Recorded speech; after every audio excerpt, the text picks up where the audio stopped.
This is the Happy Families podcast. Today on the pod, I am so rapt to be able to introduce to you an author, a professor who talks about being a little more social. There's a brand new book out by Professor Nicholas Epley called A Little More Social, How Small Choices Create Unexpected Happiness, Health and Connection. Today's conversation about relationships, about making relationships work. Daniel Gilbert, the New York Times best-selling author of Stumbling on Happiness, said that A Little More Social explores the power and promise of the human connections that most of us never make, but could make so easily if we just opened our eyes. This is the eye-opener. He says it's insightful, engaging, scientifically grounded and beautifully written. A Little More Social is one of those rare books that might actually change your life. I've read it. I think that it does. But I wanted to talk to Professor Epley today about what this means for our children and their relationships, as well as ours, because the reality is our kids are a little less social than they ever were. That conversation with Professor Nicholas Epley is next. Stay with us. Hello, welcome to the Happy Families podcast, where you get real parenting solutions every single day. This is Australia's most downloaded parenting podcast. And today I have the honour of having a chat with Professor Nicholas Epley. He's the John Templeton Keller Professor of Behavioural Science and Faculty Director of the Roman Family Center for Decision Research at the University of Chicago Booth School of Business. Nick, I wouldn't be able to do that without it being written down, and even then it was tricky. Yeah, it doesn't fit on the back of my jersey very well. No. Do you actually ever say that that's what your role is, or do you only hand the piece of paper to people and say, this is what it says? Yeah, my name's Nick. It's good to be with you, Justin. I'm so glad to be able to share this conversation with you today. I loved your book, A Little More Social. I've heard the story of how this came to be a number of times because I listen to so many podcasts and I've heard you so many times. So to have the opportunity to have you on the pod's wonderful. I'd say the vast majority of my listeners won't be familiar with the beginnings of the research that set the foundation for this book. For those who haven't heard it, tell me about talking to random people on public transport and how this all came about. Yeah, so I study mind reading for a living. I study how we make inferences about each other's thoughts, beliefs, and attitudes, and mostly how we screw that up and misunderstand each other in lots of ways. And I was sitting on the train one morning on my way into the University of Chicago, which I'd done for years by that point, writing a chapter for my first book, Mindwise, about how we have a brain that's uniquely equipped for connecting with the minds of others, made happier and healthier by connecting with the minds of others. And yet then there I was. I just looked around and sort of had this eureka kind of moment. I looked around on the train and realized here we all were, highly social human beings with a brain uniquely equipped for connecting with each other, made happier and healthier by doing so. And yet here we all were completely ignoring each other. And I wondered, what the heck are we all doing here? Does this make sense? It could. Maybe talking with strangers doesn't actually make us happy. Or maybe we're misunderstanding this in some way. So that morning, I had a woman sit down next to me on the train on the way in. She's about 15 to 20 years older than I was. I would say she was an African-American woman dressed very professionally for work. She was carrying a big, like a huge purse, like one of these big mom purses, that all of humanity thrives for, right? That every need is in that mom purse. She had that sitting right in front of her. And she also had this amazing red hat on, like fashion show ready red hat. I'll never forget that. And I decided I was going to try something different on this ride in this morning. And I decided I was going to try to have a conversation with her. I was going to put myself in an experiment. And so the moment I had that thought, my brain also started having lots of other thoughts like, nah, don't do this. This is a bad idea. She probably doesn't want to talk to you. She's going to think you're some kind of creep trying to hit on her. If she wanted to talk to you, she'd already be talking to you. You don't want to be that guy who drives other people nuts. Nevertheless, I decided to proceed, worked up my courage, came up with a brilliant opening line, and I turned to her and I said, "Hi, I'm Nick. I love your hat. I have one just like it." Which is a great line. It's such a good line. Yeah, she turned to me, with a smile and a laugh. It wasn't a great opening line, but it kind of didn't matter. She lit all up. I mean, she turned to me just looking almost like a different person. We talked for, half hour on my way in till I had to get up and leave. We talked about her job. She wasn't real happy with it. It wasn't her dream job. When I got up to leave, she held my wrist. I'm stepping around, the purse to get out into the aisle. And she held my wrist on the way by just gently and said, "Thank you so much for talking with me this morning."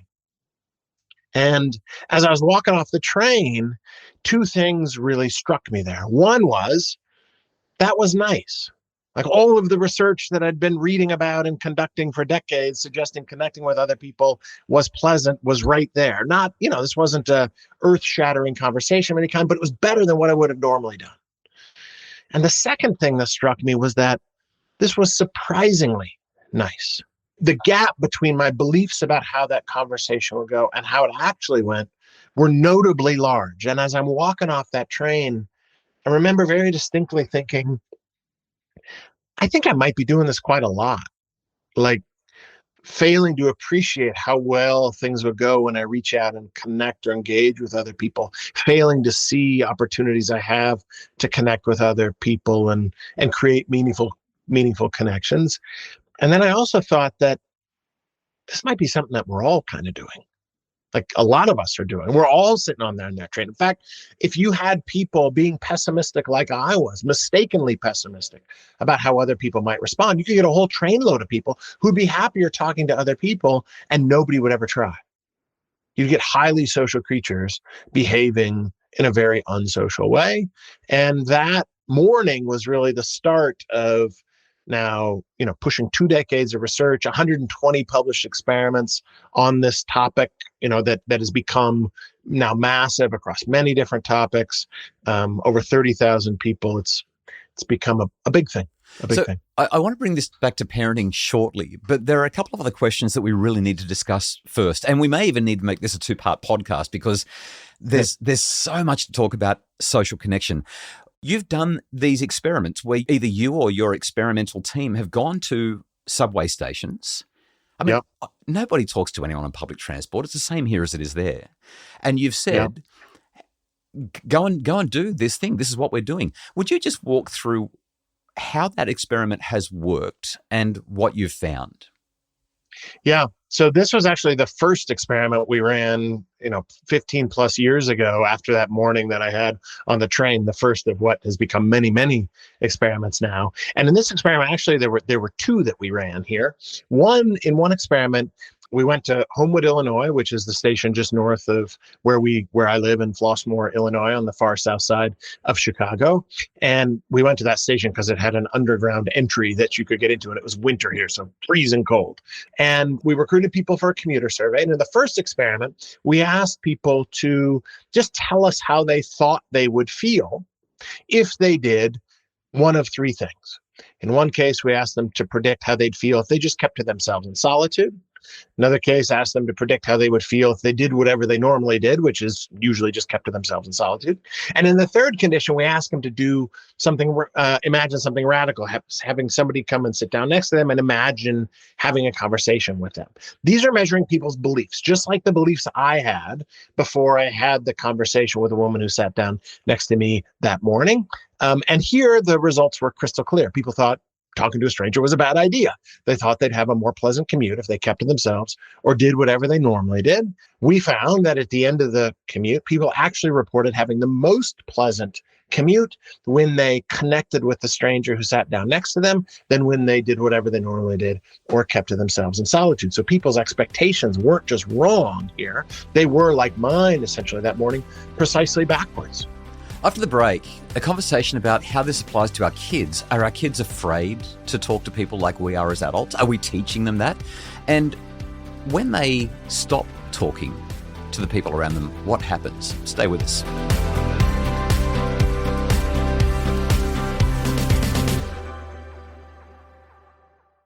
We're back. It's the Happy Families podcast, talking with Professor Nicholas Epley, the author of A Little More Social, a book that I loved, that's incredibly digestible, and that will change your life because it'll change your relationships. Nick, Jonathan Haidt says that humans are ultra social. Someone like Derek Thompson, former Atlantic writer and Substacker, calls this the anti-social century. And I feel like you're treading this really fine line between these two quite extreme positions. We've got this situation where people seem to be apparently ultra social, yet they don't want to talk to anybody, so they're becoming antisocial. My question for you is, do you have any data on how children are going right now? Because my read is that this is supposedly the most connected generation, thank you, technology. And yet, whenever I talk to children and young people, they seem to be a little less social. There's more anxiety around relationships than any time that I've observed. Yeah. So when we talk about connection, not all connections are created equal. Every parent, every person understands this. Some connections are kind of the equivalent of diet soda. They seem like connections, but there's not really a whole lot there. Those are a lot of the kind of digital distant ones where you're typing with somebody else rather than actually sitting and talking with them. You don't have any actual physical presence. You don't have deep or meaningful conversations with them. So yes, in some ways, our kids today around the world are more connected to each other than they've ever been. And in some ways, this is remarkable. I get emails. I can even Zoom with people like I'm doing right now with you on the other side of the planet in real time. I mean, that is amazing. At the same time, they're also not engaging with each other as much as they used to. Here in the United States, for instance, researcher Matthias Meal at the University of Arizona analyzed data that he had from 2007 to 2019 that measured essentially how much are people talking across a whole bunch of different experiments that he was collecting data on. And what he found was that in 2019, people were speaking on average 338 fewer words a day than they were in 2007. Now, these are mostly like college-age students, right? So that's the trend we see here. Surely that has continued since 2019. If you look at the amount of time people are spending alone, that's been going up. I mean, that is the radical change in human behavior over the last, maybe for most of human existence outside of the car, the automobile, which allows us to travel lots of places, the internal combustion engine. This is a major change in human life. And yes, there is no doubt that kids are connecting with each other in real time less than they did, say, when we were kids. A little more anxious, a little more nervous, all of the biases that we describe that lead people to underestimate how interested others are in engaging with them, how willing others are to engage with them, are likely to be bigger among kids. Yeah, and I guess if we even push it down to a younger age, parents are less inclined to take their children to the park. Children are spending less time in social settings. It just seems as though there's a lot less of the stuff that we need for well-being happening in our children's lives. I'd love to know if you have any really strong ideas on what we can do to help our children to strengthen their connections. What do you see as being the critical factors for children and young people to make better relationships and deeper connections? Well, I think the big one that parents can actively do is model. This is how we teach our kids anything. We do it ourselves. I got a great example of this. So I have 5 kids, a big family. A little over a year ago, my daughter and I were in New York City celebrating her 17th birthday. And the entire weekend I was there when we would go down into the subway in New York City, where you're not supposed to be able to talk to people, where people are dangerous and whatnot. Mostly people are people, right? When we would go down to the subway, I would tell Sion, watch this. Right? I would tell her, watch this. And in particular, I would tell her, just pay attention to how you're feeling. Because what you want to capture is that contrast between our belief about how this would go and how it would actually go. It's that belief that we get wrong. And once you recognize that those red flags that are going off that are keeping you from engaging with perfectly delightful people, like the guy with Lisa on his arm, perfectly delightful guy, even if he looked kind of scary. Once you realize that those beliefs are miscalibrated, you start to see the world very, very differently. And so if you're a parent who never engages with strangers, never reaches out to others, never shows how this can be done, well, your kids aren't either. But if you do, they will. I find it fascinating when I'm running my sessions. There'll be a couple of hundred parents in a room, in a hall somewhere that I'm speaking, and a large part of what I do is I get people to turn around and talk to the person next to them about the stuff that we're discussing. Yeah. Invariably, there will be a number of people who are sitting alone, and when I invite people to talk, they refuse. Or refuse is probably too strong. They don't make the effort to move 3 seats across to talk to the person further down. And so what I've started doing is I've started sharing your research over the last couple of months and saying, there's this guy called Professor Epley from the University of Chicago, and here's what he's found. And then I will look at the people who are sitting on their own. I'll point to 4 or 5 of them in the room. I'll say, you, and you need to make a friend tonight. Like, move your seat, move your butt, do it. And they look at me like, they cover their eyes. They put their head down. They're like, oh no.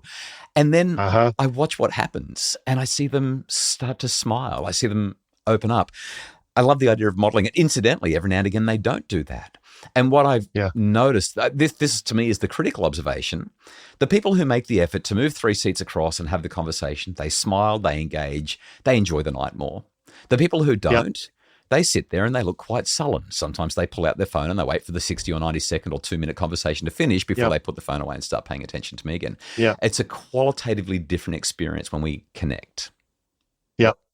Now, I want to be clear here to listeners. Our data don't suggest that you ought to be doing this all the time. They just suggest that the beliefs that we have going into a lot of these interactions, whether it's to have a conversation with a stranger or to try to have a more deep and meaningful conversation, those expectations that are keeping us avoidant, right? Avoiding other people, we find those are often miscalibrated. Right, often overly pessimistic. And so you're getting the odds wrong. And if that's what's happening to you, right, and if changing those odds, being a little more optimistic would put you over the hurdle, then reach out. But if, you don't have to all the time. But we find that people are systematically off.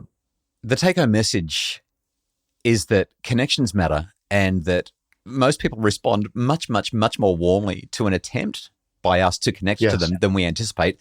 And we enjoy the interaction a lot more than we anticipated. That's what I'm really getting from this conversation. Our time is up. This is a podcast for time poor parents who want answers now, and I feel like that's a really solid place for us to pause, but there's still more to talk about from a parenting point of view. So we're going to continue this conversation tomorrow, go a little bit deeper into this most connected generation that is in so many cases struggling to connect, and really talk about how to help our kids to have a healthy sense of sociality when so much of what they want to do involves disappearing into a screen. Please join us for the conversation tomorrow on the Happy Families podcast, which is produced by Justin Rulon from Bridge Media. Mim Hammonds provides our additional support. For more information, check out A Little More Social. We'll link to it in the show notes. It's the brand new book by Professor Nicholas Epley. And visit happyfamilies.com.au.